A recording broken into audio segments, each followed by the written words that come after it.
Who's ready for a good word today? Who's ready for some good news? Okay, it's snowing outside. That's your good news. Wrong. Right? If you're ready for the good word, let me see your hands. Okay, if you're online watching us today, if you're ready for a good word, say, I'm ready for the word. Type that in chat, please. We just want to know. Because I'm really excited today to preach the word. You know, there's some days you get all excited and pumped up, and other days you kind of muscle through. Today's one of those days I'm just excited to talk about this topic. In God we trust, right? In God we trust. And today we're going to talk about the good news that no one is reporting. Have you turned on the news lately? Have you heard any good come out of it? No. They're not reporting the good news that we're going to talk about today. So what I want to do today is I want to take the chaotic world that we're living in, and I want to put it in perspective. I want us to see it for what it truly is. Now, I received a video via email just yesterday. I wish I'd gotten it sooner because I would have incorporated it. But it talked about, what if you're born in 1900? You know, we think we're in a mess right now. Well, 1900, when you're 14 years of age, there's this world war that breaks out. 55 million people are killed. Well, not long after that, there's this plague that comes along, and it kills another 50 million people. And now you're about 30 years old, you're 28 years old, and boom, the stock market crashes, you lost everything. And then shortly after that, you're now 40 years old, 44 years old, and boom, another world war breaks out. I mean, think about it. How did they get through all of that? And we're whining about having to sit at home and sit together and watch Netflix. Think about it. Let's get it in perspective. I'm going to take us clear back there. I want to take us back to perspective of the Israelites that were living in Jerusalem. Psalm chapter 46. Psalm chapter 46 is going to be the text. And what I want to do today is just make this the reality. I want to give you a context because this is a really powerful section of Scripture. Some of you may even have this on a coffee mug. But if you don't know the context of it, it doesn't mean as much as what I hope it will today when you leave. Because today I hope that we can express the depth and the width and the richness of this passage. Psalm chapter 46. This psalm is commonly believed to be a psalm that was written in 701 BC. 701 BC. Now let me give you the context. It's one little sentence. When the evil king of Assyria attacks Jerusalem. Does that put it in context for you? Nah, I don't think it does. I think it's pretty unfair. It's unfair with that because it's impossible to understand just how incredibly impactful this one sentence is. It's unfair because most of us, let's face it, I've never, maybe you have, but I haven't. I've never lived in a city that was under attack, especially by somebody as evil as the brutal Assyrian army was. Let me give you a little more of that context. Because if you understand what the people in Jerusalem are living under and what they felt, I think it'll bring some color to this text. Verse 1, chapter 46 says, Our God is our refuge and strength, always ready to help in times of trouble. Now that's how the New Living Translation. I prefer the translation of the NIV in 1984 when it says, God is ever-present help in time of trouble. He's our ever-present help in time of trouble. Now listen, the Assyrian army, we're going to talk about them for a little bit. They were the most efficient and feared military force in the ancient world. How many of you have ever seen the movie Taken? Seen the movie Taken? Liam Neeson, right? The Assyrian army is 185,000 of this guy. Okay? They all had their specific skills. They were trained. They're incredible. That was the Assyrian army. They had the most advanced weaponry. There was no other force that had the weapons that they had. They had the most strategic training. And these warriors were beyond brutal when it comes to the way they treated their enemy. Listen, when they attacked, they didn't just want to destroy. They wanted to destroy and completely humiliate and devastate their enemy. And they would use psychological warfare. They'd use it before the battle, and they'd use it during the battle. They'd use it after the battle.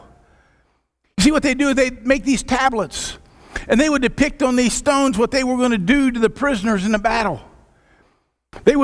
Sometimes they'd send these tablets like a postcard.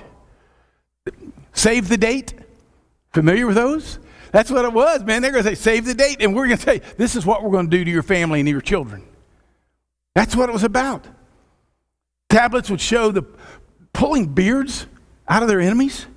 They would show them how they were beating in their heads, how they're sticking their fingers down their throats. They were treating them worse than animals, just torturing them. And then they showed something very disgusting. You know what impalement is? This is a form of both torture and execution. The Assyrians invented this. And without being too graphic or disgusting, if you can imagine a spear or a giant sword, or the spear would be taken through your backside all the way up through your body, and then they would hang you while you suffered until you died. The brutality of these Assyrians was incredible. Now see, most of us, we've been taught through the years that the Romans invented the crucifixion. No, they didn't. The Assyrians did. But here's the key. The Romans perfected it, right? Because these Assyrians were just so brutal. They would skin their prisoners alive. They would often cut off body parts. They'd cut off an ear. They'd cut off a nose. And then what they would do, just to show how mean they were, they'd put it on a necklace and wear it. Folks, brutal. That's what these people were. They were brutal. So this is the context into which God speaks. These people were terrified. They were terrified beyond measure. So if you can imagine during this national turmoil,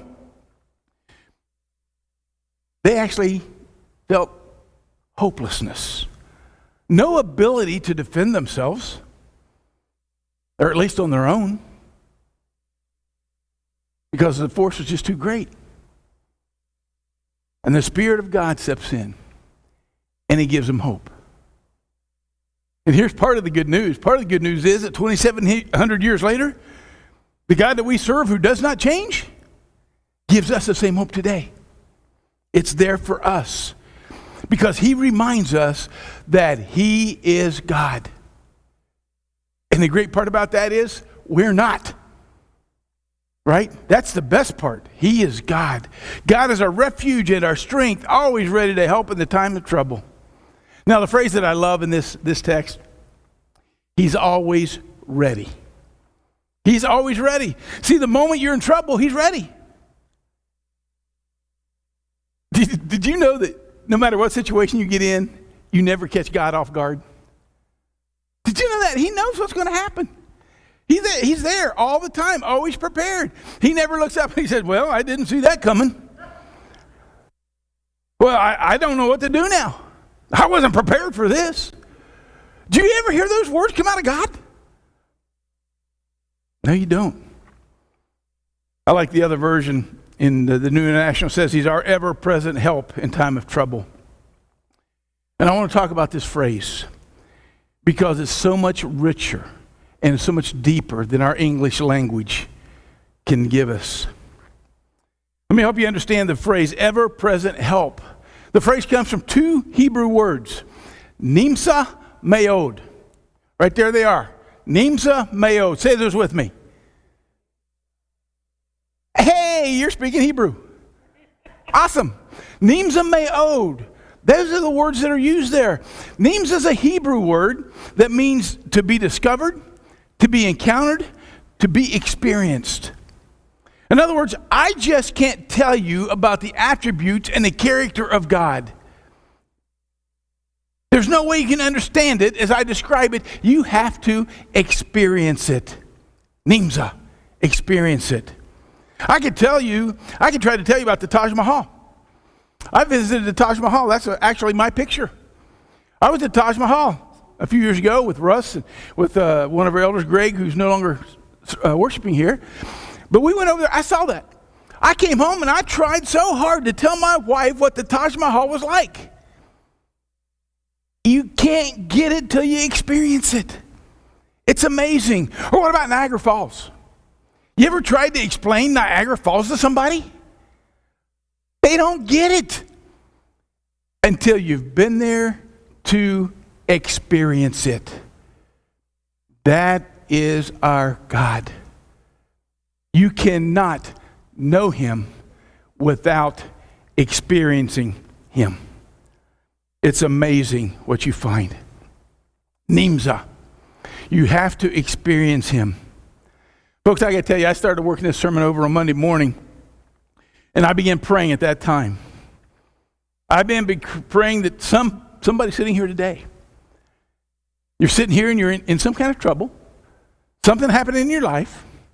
And my prayer this week has been that you would experience the very real presence of God. That's what this is about. And you're going to experience it in a way that I could never, ever describe it. But when you experience it, no one can take it away from you. After I saw the Taj Mahal, man, nobody can take that away from me. That's a memory that I will take to my grave. But I will also take the time that I experience God real in my life. That is something no one can ever take away. It's incredible with what we have. And then we come to the word meod. Meod is a word that tries to describe the presence of God. It's exceedingly abundant, exceedingly much. I like one writer put it this way: it's the muchness of God. I like that. The muchness of God. There is so much of his goodness that it can't even fit into the words exceedingly. Exceedingly muchness maybe? Right? Or as little kids trying to describe something, when they see a lot, it's lots and lots and lots and lots and lots. That's God. That's what we have to understand. We can't just hear it. We have to experience it. In other words, this verse literally means, in the times of trouble, God overflows with his exceedingly abundant protection, provision, and strength. That's what God does. The question is, what's he going to do for us today? What's he going to do for you right now?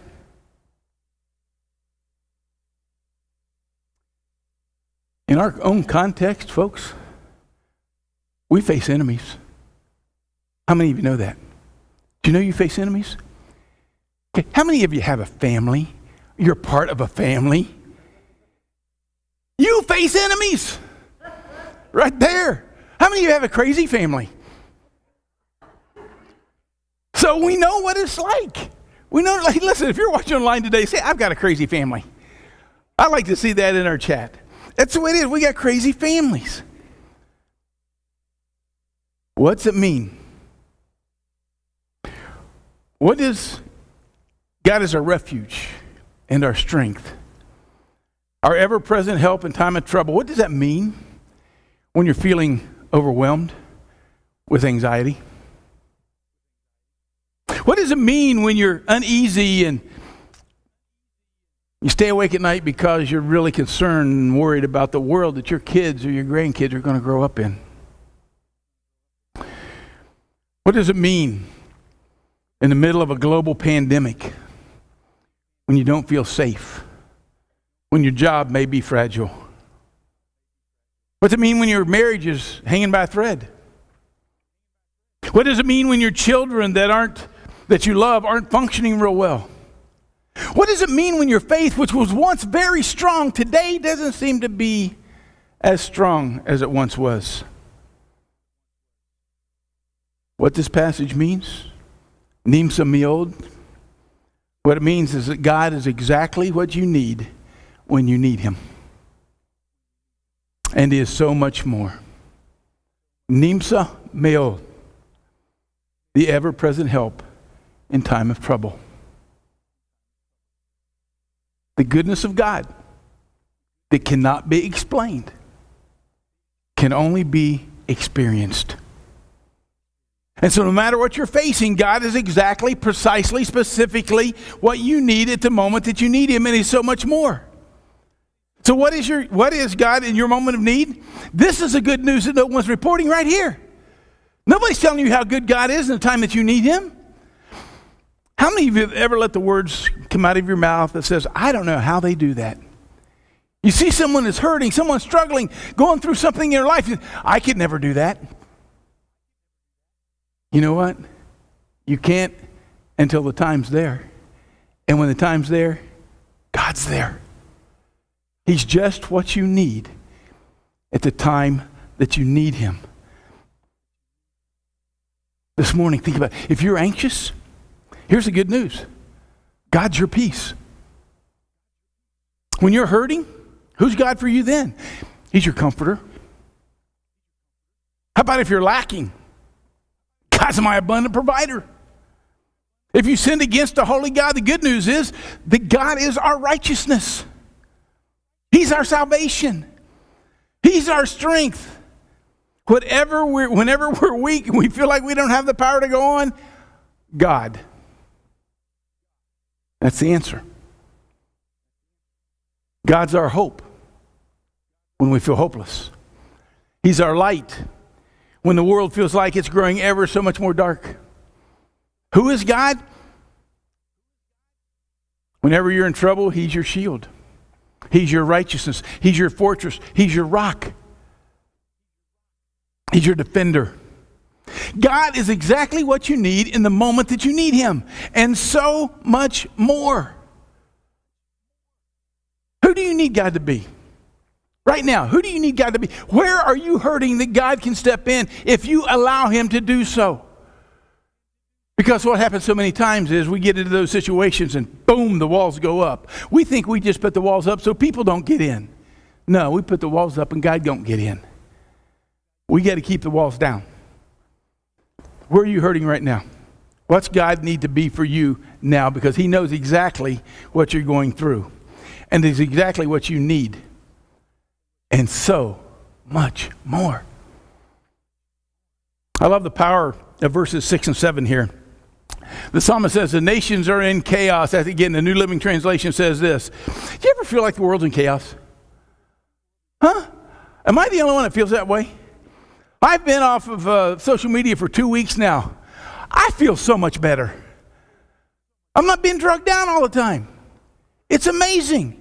This world's chaos. I love what it says in 6 and 7. The nations are in chaos. Hello. Yes, they are. And their kingdoms crumble. Yes, they will. God's voice thunders and the earth melts and the Lord of the heavens armies is here among us. I love that phrase. The Lord of heaven's armies is here among us. We just come through December. What do we do in December? Besides sleep for the whole month. What do we celebrate? Christmas. What happens? Why do we celebrate Christmas? Jesus was born, right? And what's another name for Jesus? Emmanuel, which means God with us right here. The Lord of heaven's armies is here among us. He's here now. Emmanuel, God with us. Listen, God didn't shout his love from heaven. He showed his love on earth when he sent Jesus. The righteous one, the sinless one, the one who became sin for us, who died in our place so we could know the goodness of God. And he's the one who will never, ever leave us or forsake us. I love that. So we need to find comfort in the truth that the Lord of the heavens is here among us. And that passage finishes up with, the God of Israel is our fortress. Wow. Let me put it in very simple terms because I'm pretty simple. I figure you guys are too. I just want to put it in simple terms. God is big enough to oversee the whole world. And yet he's loving enough to care about you. Isn't that amazing? He can take care of the whole world. He knows what's going over in Japan right now, but yet he also knows what's going on with me. It's amazing that God, ever present, reigning, ruling, sovereign, powerful, all-sufficient God, dealing with the whole world, and loves me enough to know what's going on with me. But I just can't tell you about him. You see, he's so good that each one of us have to experience him. And that's why the psalmist says, I love this in Psalm chapter 46 and verse 8. Come and see the glorious works of the Lord. I love that. He didn't say, hey, let me tell you all about the glorious works of the Lord. Did he? Let me translate it here. This is a Steve translation. Come and experience him. That's what he's saying. That's what the psalmist is saying. You got to experience this. I can't just tell you. You got to come and see. You got to open up your heart. You got to cry out to him. You got to lean on him. You got to, as we talked a few weeks ago, you got to cling to him. You got to depend on him. Because whenever you draw near to him, James tells us he draws near to us.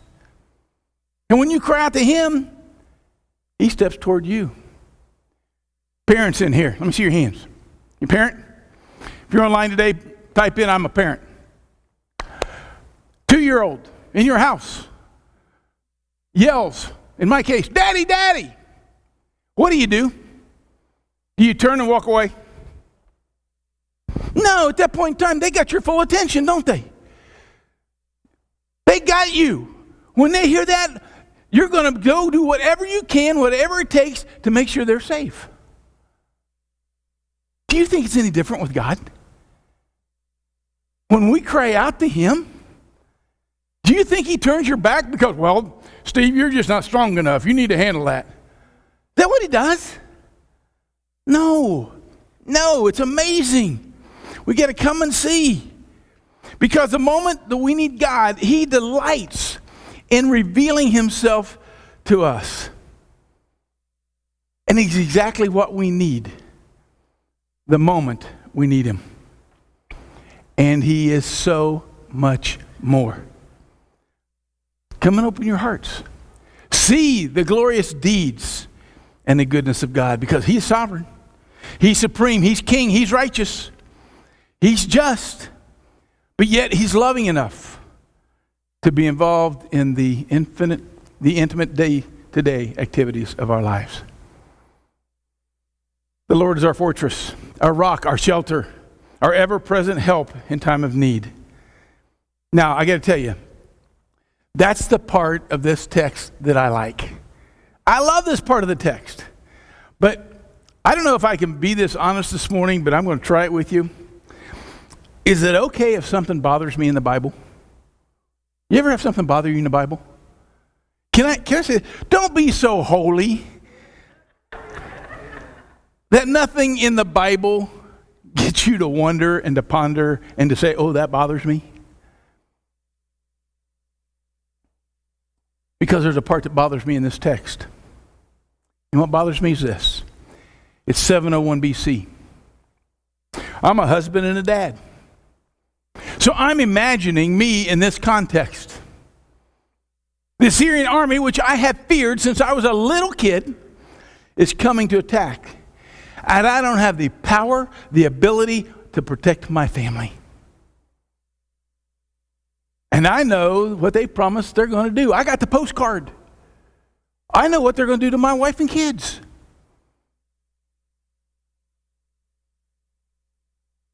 I don't have the power to stop it. So God gives me an assignment in verse 10, Psalm 46. God said this, be still and know that I am God. Time out. Be still? Are you serious? Be still when everything that I value, everything I love, everything I spent my whole life trying to build and protect is jeopardized? And you're telling me I can't do what I'm designed to do? Which is to protect, which is to strive, which is to fight? Be still.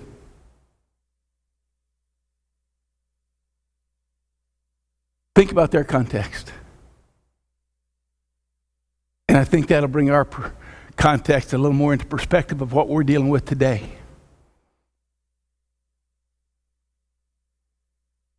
Why is it so hard to be still? Man, I don't know about you, but I love to be still on vacation. When I'm sitting beside the swimming pool, got the headphones on, listening to some music, yeah, I love to be still then. But outside that, I'm not too sure I like to be still. Anybody here just like to be still? Now, I may be sitting down in a chair a lot, but I'm not being still. There's still a lot of clutter going on. All right, let me tell you why we don't like to be still. It's because when I'm still, I can't contribute anything. Or when we're still, we can't be in control. Isn't that amazing? When we're still, we can't be in control. When I'm still, listen, we can't voice our opinions, right? We can't fix anything. Men, what are we geared to do? We're geared to fix stuff. We can't. We can't fix nothing. Let me be really transparent with you this morning. When I'm being still, I can't be important. And I like to be important. You know, I like being the main character. And then I just remember the God sitting on his throne laughing. You think you're the main character? That's hysterical. Think about it.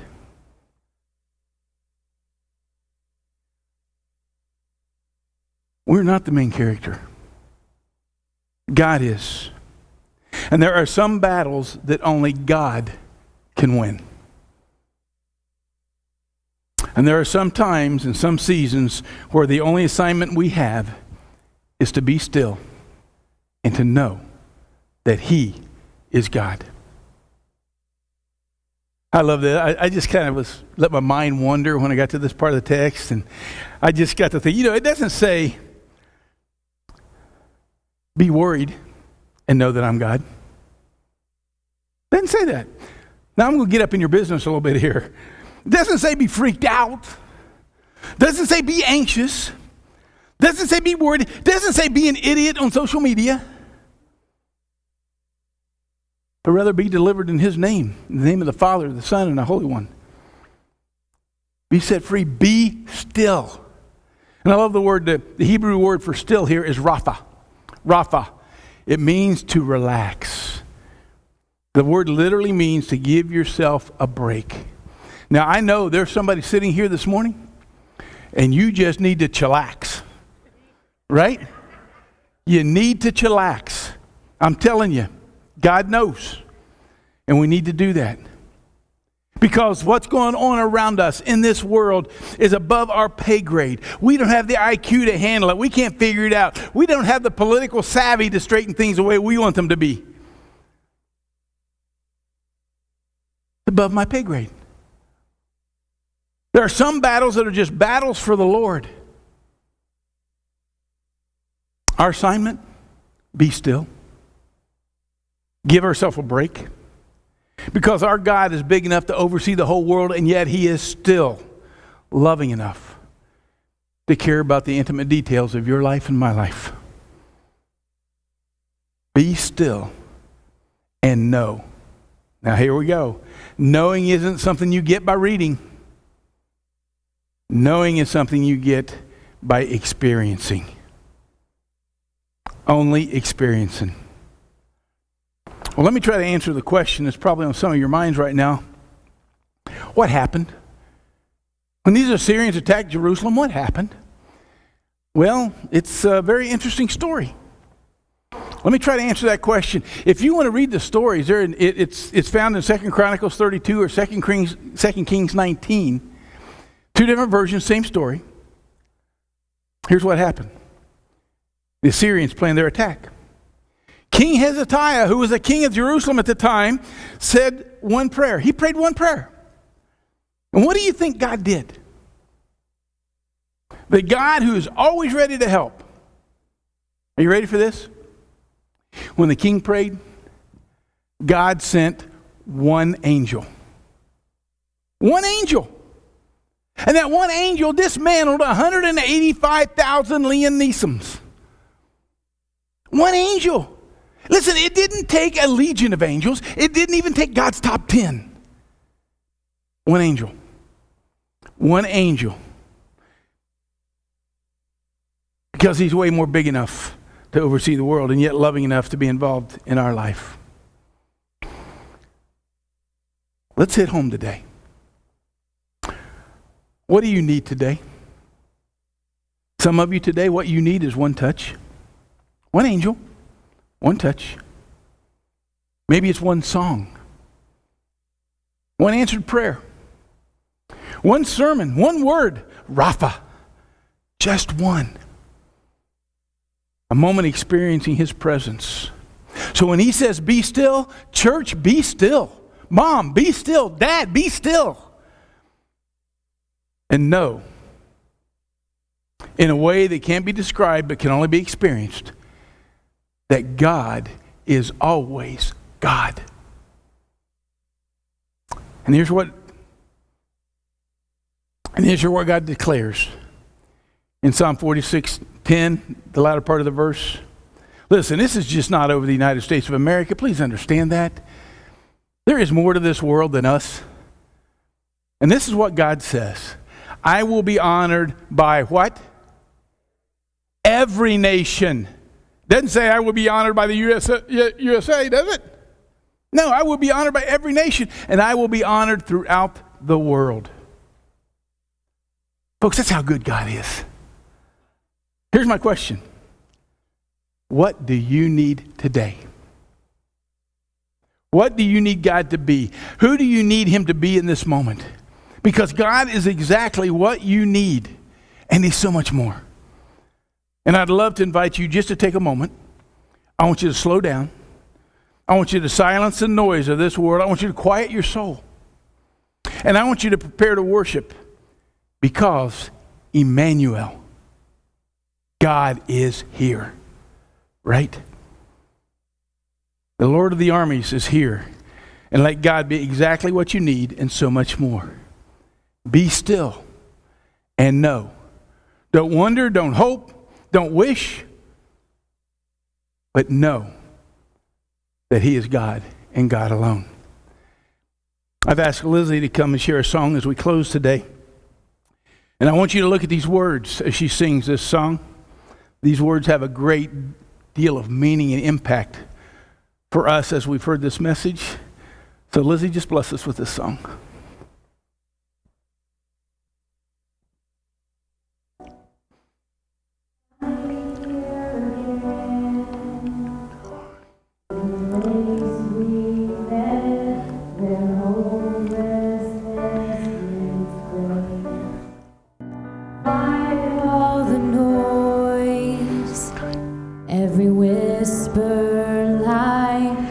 To rest by perfect peace.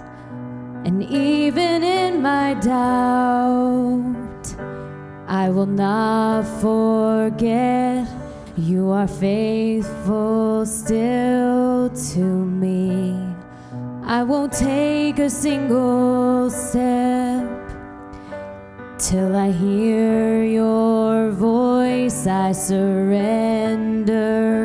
And when my eyes cannot see, it's your voice that's leading me out of darkness and into light. It's your love breaking through the night. I won't move until you speak. I won't move until you speak.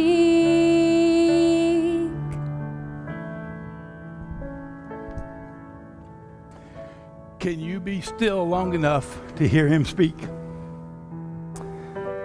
I love the words of that song.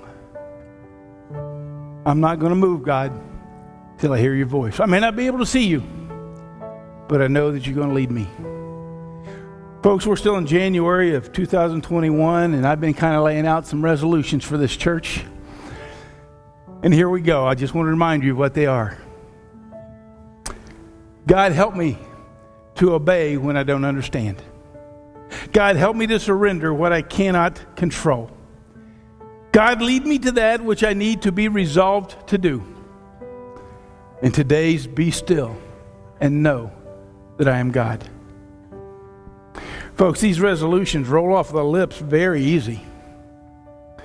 But when we try to put them into our life, they become very difficult. So we need the leading of God to make that happen. And we only get the leading of God when we slow down and be still long enough to hear him. And we only hear him when we experience him.